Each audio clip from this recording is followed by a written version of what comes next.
And again, you can spend way less.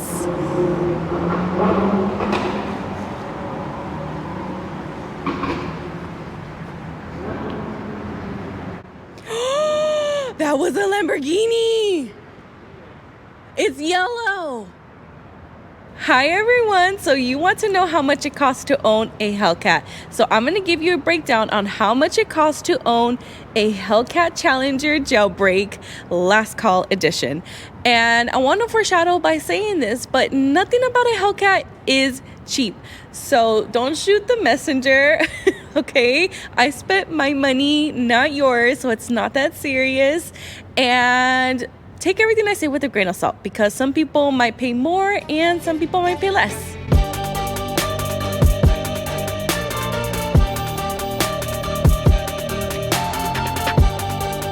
I want to first touch base on the mindset that you need to have going into this.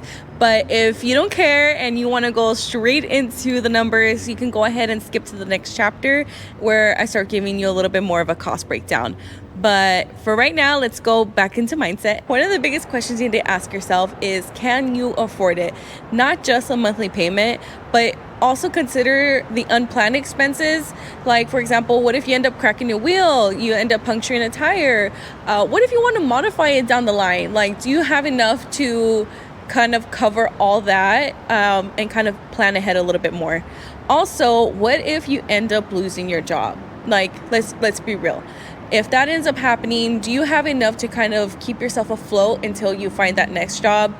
You just really need to be honest with yourself and plan for these things, because sometimes you end up thinking, oh, it's not going to happen or it would never happen to me. And then you end up seeing a lot of these other people that kind of have those stories.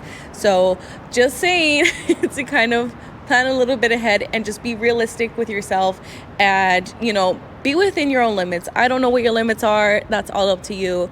But I just want to kind of remind you guys to have that type of mindset. What if, and just kind of be prepared a little bit. Also, is this car worth it to you? Because you are making a commitment to it, especially if you're financing it.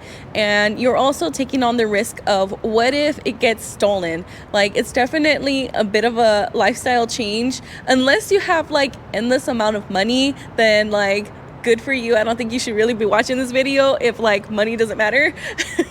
But for some of us, it is going to be a bit of a commitment when it comes to purchasing a Hellcat. Also, let's be real here for just a quick second. Like, do you have the restraints to not drive like a complete menace to society? Because if you don't, then congratulations, you're going to be a cop magnet. And you're going to have to kind of plan for those tickets in the future. Also, if you end up wanting to modify your car and you do get state repped, especially here in California, you can just kiss that cat goodbye. So just kind of be mentally prepared for those type of things. Essentially, you are throwing money into a hobby, and it's not just a car. For those of you that get it. And I'm making this video mainly for the Mopar fans, because sure, you can spend your money on a way different car. Sure, you can invest it in other ways, but we are investing in smiles per mile. And you can spend your money however you want, honestly. It makes absolutely no difference to me.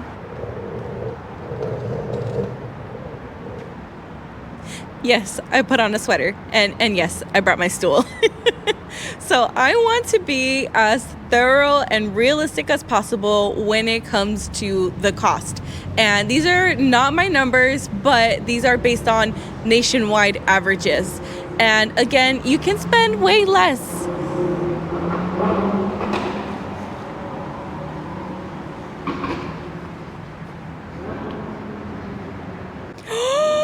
That was a Lamborghini. I got sidetracked. Where was I? Be realistic as possible. Oh, you can spend way less on a used Hellcat, like I said earlier. But again, this is not that type of video. So with that being said, let's talk numbers. This video is if you are financing a brand new Hellcat Challenger, and MSRP is $80,000, and I added that into the auto loan calculator that I just got off of Google, so you can follow me along. I'll put a screenshot up here, but this is not going to include markup because again, that's just going to depend on what state are you in. So for the sake of this video, we're going to go with 80,000. When it comes to loan term, now people have a debate on whether to do a shorter term or a longer term. And in my opinion, I think that you should do a longer term so you're not committed to a higher monthly payment. You can always make a bigger payment monthly and pay it off sooner, and then that way you end up paying less in interest over the full term. But that's just my opinion.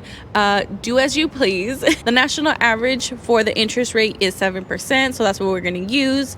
I'm gonna put 0 for cash incentives. So when it comes to the down payments, the more you put down, the lower your monthly payments. Now, the less you put on the down payment means the higher your monthly payment is going to be. So for the sake of this video, let's be realistic and say you put 10 grand down, right? You put 0 for trade-in value, amount owned on trade-in, you're going to put 0. I live in California, so the state we're going to pick is California. Sales tax is going to depend on what state are you in, so we're going to go with 7.5 for title, registration, other fees. Again, that's going to vary, but for the sake of this video, let's go with 2,800. So with those factors, for the sake of this video, we're looking at a monthly payment of about $1,200 just on the monthly payment, just to get the car out of the lot. We've been trying to reach you about your car's extended warranty. Now, here is where the fun really begins. Car insurance, it's going to depend on your state, your driving record, your age. There's like just so many variables as to what gets factored into what your cost is going to be when it comes to car insurance. And according to this Forbes article that I read, it said that for a 40-year-old, the average car insurance, it's going to be $4,500 a year. So if we're going to take that number and we're going to divide it by 12, and that puts us at about $375 a month on average for car insurance when it comes to the Dodge Challenger Hellcat Jailbreak. And I personally think that's a little bit high. I don't pay that much, but again, it's just going to vary on a bunch of different factors. So we're going to stick to that when it comes to the total cost for this video. Now, don't forget about your tag renewals, okay? Just for the license and registration fee here in California, I paid $1,000. So again, it's gonna vary state to state, but I paid $1,000. So divide that by 12, you're looking at $83 a month for the cost of your tags. Gas expense is going to depend on a couple different variables, but you got the infamous question, red key or black key. And I'm gonna be honest with you guys, I only used the black key like 3 times. First time I took it home from the dealer, second to go take it to go get PPF'd, and the third time was to go get it serviced.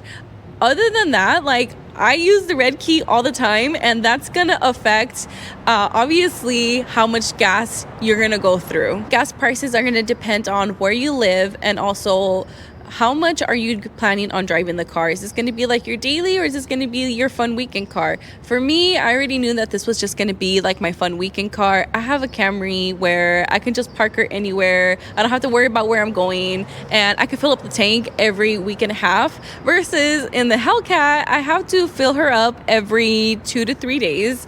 And here, with the prices here in SoCal, it cost me $70 every weekend to fill up 3/4 of a tank. With that being said, you could kind of estimate roughly how much you're anticipating to spend on gas. So with the way I currently drive her, I get about 11 mpg, and I spent $70 to fill her up. So I'm looking at about $280 a month just on gas to drive the Hellcat. So with that being said, let's add that to the total right now. Eventually, you're also going to need to do maintenance. Now, you can save a little bit of money and do the oil changes yourself or go take them in. That's all up to you. But don't forget, you're going to eventually need to do your tire rotations. You're going to need to change the rotors, the brakes, like all these little things are going to add up. And what if like you have that 1 month where like you got to change like a couple different things that you didn't plan for? So kind of keep that in the back of your mind. But at the same time, like it's a brand new Hellcat. Like the only real maintenance you're gonna need is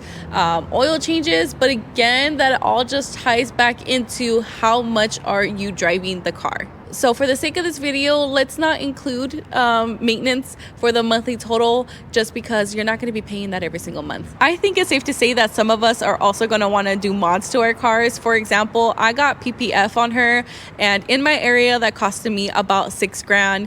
So like if you divide that by 12, that's another $500 per month, or you can pay the $6,000 in 1 month. What if you want to get new wheels? That can cost anywhere from like $100 to like a couple grand. What if you want to start changing out the tires, because these stock tires are not the best? Again, like the list can go on and on when it comes to like any mods or extras. So that's just like endless, right? We have some friends up here now, so I'm gonna try and wrap this up. So if you want to own a brand new Hellcat, you'll need to set aside an estimated $2,500 a month just to be able to afford. And again, nothing about the Hellcat is cheap. It's expensive to own, it's expensive to get, it's expensive to mod just in general, but it is very possible to be able to afford it. Again, it's just all part of work hard, play harder. So let me know what your guys' thoughts are when it comes to the total cost of owning a Hellcat, and leave me your feedback down below. And thank you guys so much for watching, and I'll see you guys in the next one. Drive safe.